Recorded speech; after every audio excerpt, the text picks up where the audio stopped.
In order to meet the stringent Euro 6 emission requirements, DAF use a combination of SCR, which is AdBlue, along with an active soot filter.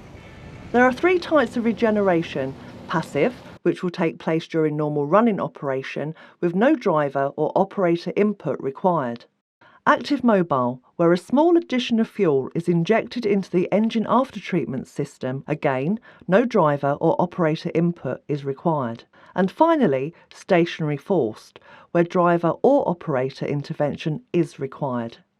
Most of the collected soot in the diesel particulate filter, or DPF, will burn passively, therefore you, the driver, will most likely never realise this process is taking place. However, if the soot level in the DPF becomes too high, the system will start an active regeneration, which simply means the addition of a small amount of fuel to help burn off the soot. Again, this will not be noticed by you. You may notice the high exhaust system temperature, or HEST warning, becoming active.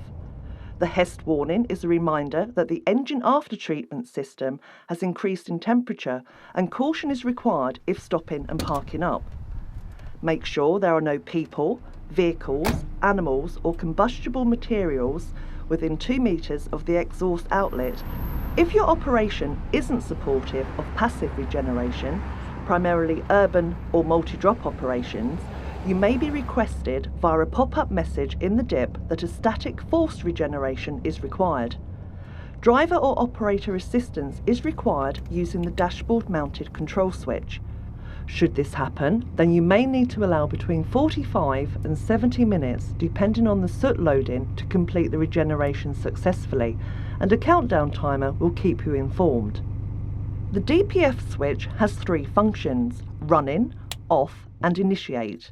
When in the running position and the vehicle is being driven, the system will manage the soot levels automatically and efficiently.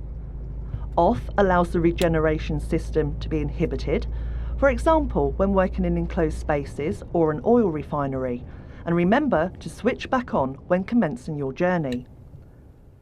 Simply following any on-screen prompts regarding regeneration allows you to get on with the job you do best.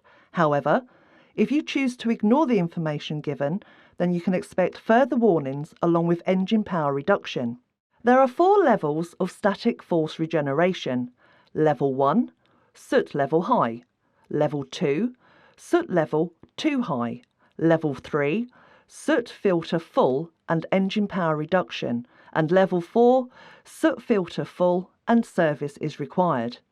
It is advisable to carry out a static force regeneration when prompted. However, taking a motorway route with a fully loaded combination at warning levels 1 or 2 will reduce the level of soot in the DPF automatically. Should you experience a level 3 warning, you must carry out a static force regeneration at your earliest opportunity, as motorway driving is no longer an option. Should you ignore this warning for any reason, you will need to seek immediate assistance from your DAF dealer at level 4.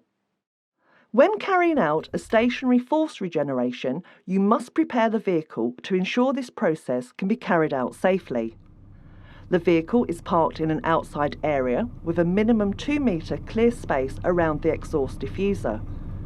The park brake is applied, the engine is running at idle speed, and the vehicle is not left unattended. Once you have prepared the vehicle, you need to press the DPF switch to start the process. Remember, if carrying out a forced regeneration, this will be recorded as other work. Regeneration is necessary with all new vehicles, but DAF have designed the management of regeneration to keep driver involvement to a minimum, and making any DIP instructions that may appear as simple to follow as possible.